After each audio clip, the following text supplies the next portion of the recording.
Have you ever noticed how quickly we reach for our phones the moment there is a small gap in our day?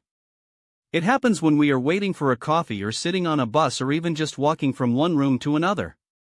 We seem to have developed a deep fear of having nothing to do. We treat silence like an enemy that must be defeated with a screen or a podcast or a playlist. But what if that quiet space is actually the most valuable thing we own? What if our constant need to be busy is actually blocking us from the very things we want most, like new ideas or a better understanding of our own lives? Today we are going to explore the hidden power of doing nothing and why a long boring walk might be the best thing you can do for your future. To understand this, we first have to look at how our brains actually work when we are not looking at a screen. Most of the time we think that our brain is only working when we are focused on a task. We think that if we are not reading or talking or working, we are wasting time. But science tells us a different story. There is a special part of our brain that only turns on when we stop focusing. It is like a backup generator that starts humming the moment the main lights go out. This is a network that handles our deepest thinking. It connects distant memories and solves problems that we have been stuck on for days. It also helps us plan our lives and figure out who we really are. But this system cannot start its work if we are always giving the brain something new to look at. We need to be bored to let this system take over. Imagine your mind is like a busy office where everyone is running around answering phones and typing emails. That is your brain when you are on social media or working hard. Now imagine what happens when the office closes and everyone goes home. Suddenly the janitors can come in and clean the floors. The repair crews can fix the broken desks. The architects can sit down in the quiet and draw new plans for a bigger building. This is what happens in your head when you choose boredom over distraction. Boredom is not just a lack of activity. It is a transition state. It is the gate we must walk through to get to the most creative parts of ourselves. However, we often get stuck at the gate because the gate feels uncomfortable. We feel itchy or restless, and so we pull out our phone to stop the feeling. By doing that, we send the repair crew home before they can even start. There is a hidden assumption in our modern world that being connected to the internet is the same thing as being connected to life. We feel that if we are not up to date with the latest news or messages, we are falling behind. We have been trained to believe that every second must be filled with information. We think that more input leads to more success. But this is a mistake. Constant input actually creates a kind of mental fog. It keeps us on the surface of our thoughts. When we are always consuming other people's ideas, we have no room to grow our own. We think we are being productive by staying busy, but we are often just running in place. We are so busy listening to the world that we have forgotten how to listen to ourselves. This pattern of constant distraction is changing the way we relate to our own minds. We have become strangers to our own internal voices. If you go for a walk and immediately put on headphones, you are still consuming. You are still letting someone else direct your thoughts. Even if you are listening to something educational, you are still preventing your brain from entering that deep repair mode. To truly find the benefits of boredom, you have to be willing to be alone with your own mind. You have to be willing to let your thoughts bubble up to the surface, even if those thoughts are a bit messy or strange. This is a structural pattern of human growth.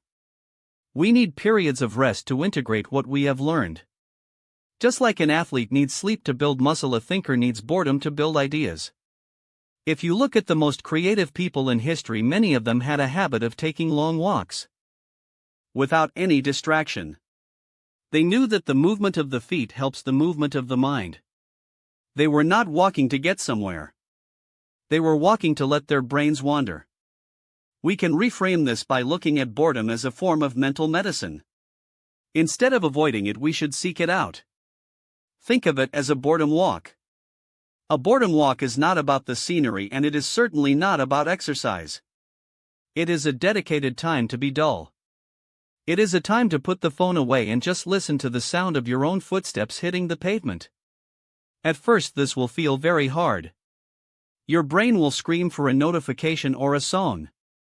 You might feel lonely or even a little sad. But if you keep walking, something wonderful happens.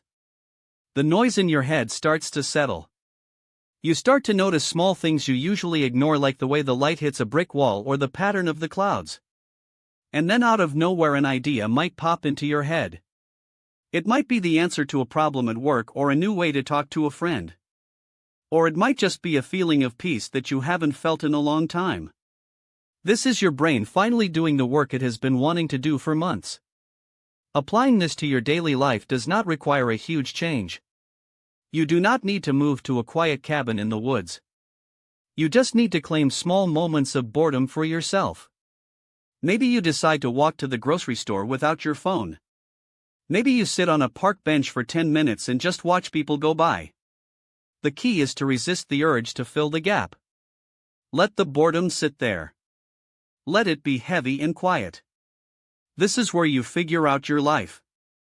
This is where you decide what actually matters to you instead of just doing what the internet tells you to do. We are often looking for connection in all the wrong places. We look for it in likes and comments and endless scrolling. But the most important connection you will ever have is the one you have with your own soul. That connection is built in the quiet moments. It is built in the spaces where nothing is happening. We have to learn to trust the silence again. We have to trust that our brains are smart enough to find something interesting to think about if we just give them the chance. Think about a time when you had your best idea. Was it while you were scrolling through a feed? Probably not. It was likely while you were in the shower or just staring out a window or lying in bed before falling asleep.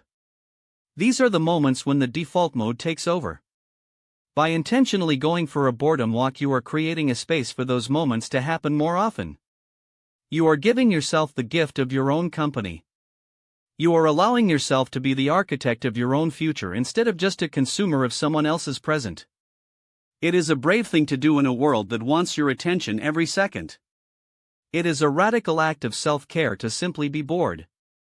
When you step outside for your next walk, try to leave the digital world behind. Do not track your steps. Do not take a photo of the trees. Do not check your mail. Just walk and breathe and wait. See where your mind goes when it has no map. You might find that you are much more interesting than you realized. You might find that the answers you have been searching for were already there, just waiting for a little bit of quiet so they could finally be heard. It is a slow process, but it is a deep one.